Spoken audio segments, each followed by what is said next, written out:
sorry about that. Had to get the date.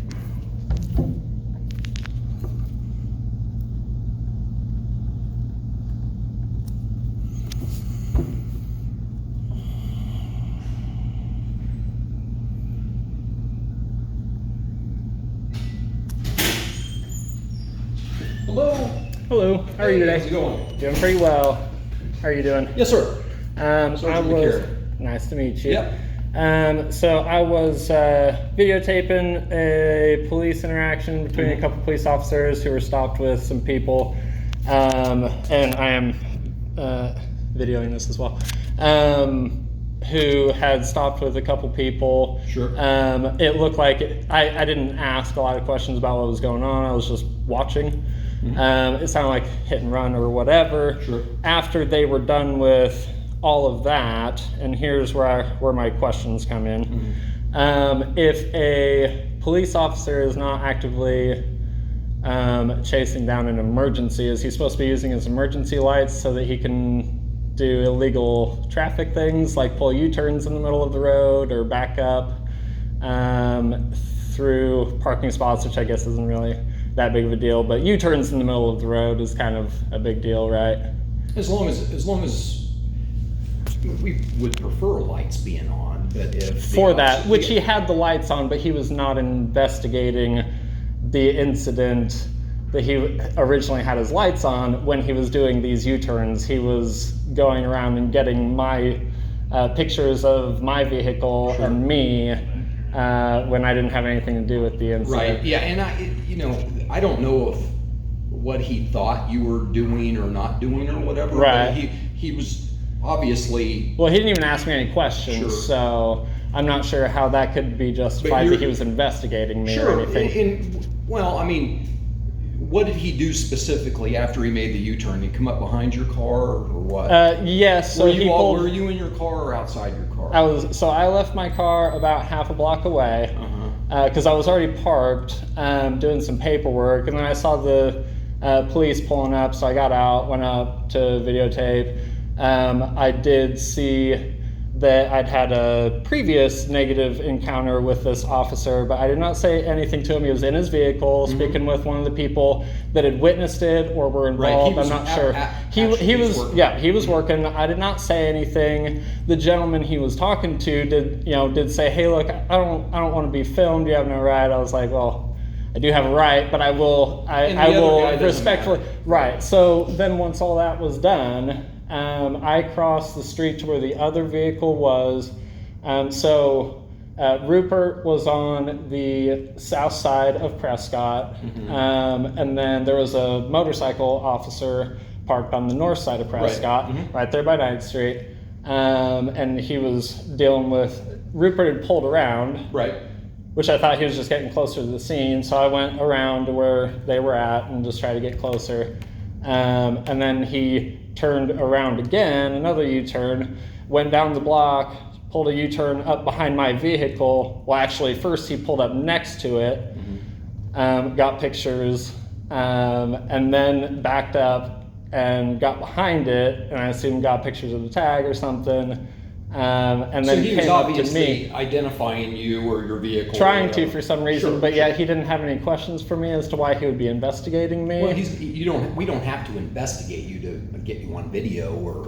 No, I understand that, but as far as using emergency lights in order to perform two things that would otherwise be illegal for people to do when he's not investigating an emergency, I think, is that something that your policy protects? No, law enforcement has a responsibility, or when we're at a scene, I mean, we can go wherever we need to go to be at that scene, regardless, obviously there was a crash being investigated at the time, right? Right. Okay.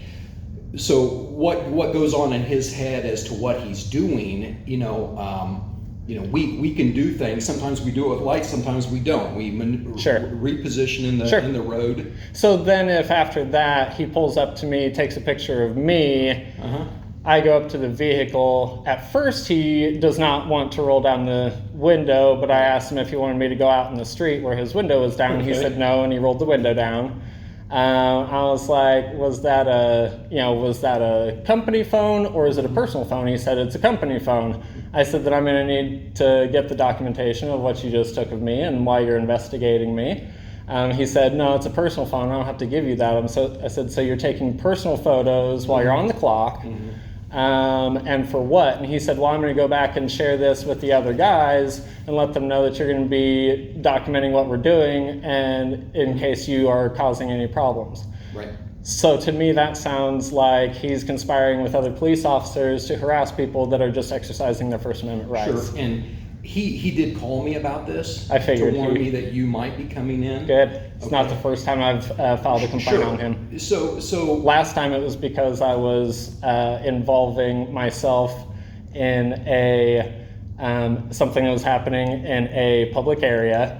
That I thought looked like some people were harassing and I say people, some officers, young, were harassing a homeless guy who I'd just seen walk up, and then they pulled up. And granted, I didn't know anything what was going on, but when I asked the officers that were talking to him, they said they were just having a conversation, did not say anything about an investigation. And then Officer Rupert came over as I was still engaging with them in this, what I was told was a conversation. He came over and told me if I didn't I think he cursed me, I don't recall. If I didn't get away, that he would be arresting me for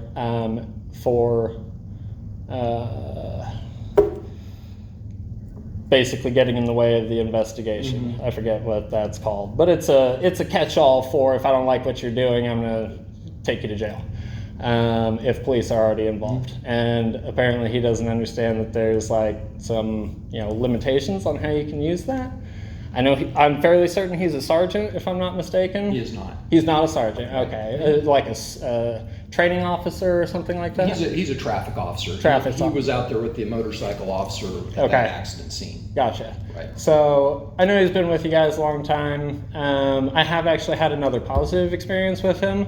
So I don't know if it's just if someone is in any way challenging what's going on, all of a sudden he loses his ability to be professional with the public. So how is he unprofessional?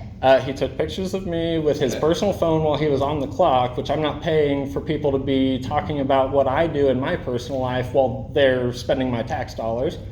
He was doing things that I would have been pulled over for, using his emergency lights. And I get that you're saying who knows, but he came up to me and basically told me, no, I'm making sure that everyone knows to keep an eye out for you. So right. He had reported to me that obviously you were recording the scene or whatever, and we understand that there's people out there that bait us into a confrontation. Okay. So what we're trying to do is we don't know what your situation is there at the scene doing what you're doing. Now, I haven't talked to him thoroughly, okay? But just like yourself who can record, we also can record. But you've got those for company recording. Correct. And if he wanted to professionally approach me and investigate me in some way and not just take a picture on his personal phone to share with the guys and make sure that they knew to... I don't know what exactly. He told me that he wanted to alert the patrol division if you were purposely trying to go to scenes to bait or get into a confrontation with officers. Okay. And so he just wanted to get your vehicle description yourself, which of course, you and I all have the freedom to do that. Right. We're not obstructing you. You're not obstructing us. Except when you're acting as in a professional capacity as a law enforcer, what business do you have getting on your personal phone? I mean, is there just no rules on using personal communication throughout the day? Or the department doesn't provide us with cell phones. Okay. So we have to use our own cell phones. Okay, so so that kind of falls under both professional use and personal use. But then at what point, So I understand that, but under what? Okay. So what I'm trying to get down to is I need you, if you're going to make a complaint, write your specific complaints down here, and then we will also talk with him concerning his due process on this. Okay. So list them specifically. If you have, if you have video out there that you want to provide us, you're welcome to email me. I'll give you my email, and you can email me the clip. Okay. And we'll be happy to log that. You bet. All right. What's that? Or if you've got a card, actually, that's probably the easiest. I don't have a card on me, but it's first name's Chad, CHAD, McCary, MCCARY, @salina.org. And you can email me the clip, and we'll take a look at what the interaction was and see if it was within policy and legal and all that stuff. If that's what you're making a claim of, right? Of course, we don't want you to make a claim if it's not justified. So you're saying, I understand. So you're saying that it's normal for police officers to approach law-abiding citizens exercising their rights. I did not engage either police officer. I did not speak to either one of them. And that just makes sense. It's normal for them to jump to the assumption that I have some intent to cause you guys problems. I don't know what was going on in the officer's mind at the time. Sure. So I don't know what your actions were at the time. So you're okay. So as long as you're, I'm telling you, I was standing there videotaping, not interacting with the officers or the investigation. Did the officer approach you and ask you what you were doing, or? No, he just pulled up and took a photo of me, and then. I mean, I assume I get to ask why it is that he's taking a photo of me, at least. Well, we have public property out here. I can take a picture of anybody I want to take a picture of. I can video anything I want to. So what I need to know from you is, did this officer interact with you directly, saying, why are you in my scene? Did you, Fair enough.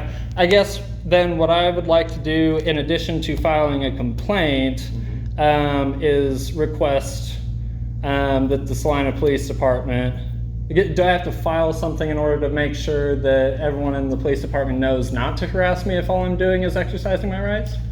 No, because it sounded to me like he was trying to let other people know, like, hey, this guy's going to be, he says on the video, I'm going to let other guys know that you're going to be on their scenes, possibly causing trouble. We deal with suspicious activity all the time. And walking down the street, so if we have an indication that somebody is trying to be confrontational or baiting us into a confrontation, we may want to know who those people are so that we can not take the bait and not be confrontational. So him letting us know about you is not against policy.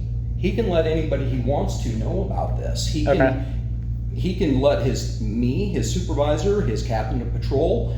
So if that's then taken as, if he thinks you were, I don't know whether it's being obstinate or just being in his way or whatever. I don't know those facts, but there's nothing that's going to prevent him from alerting his peers to somebody that is potentially confrontational with the department. Okay. So, we do that. That happens all the time. We have people that come in here, like yourself, that's videoing, and obviously, I'm telling you what my take is on this. Sure.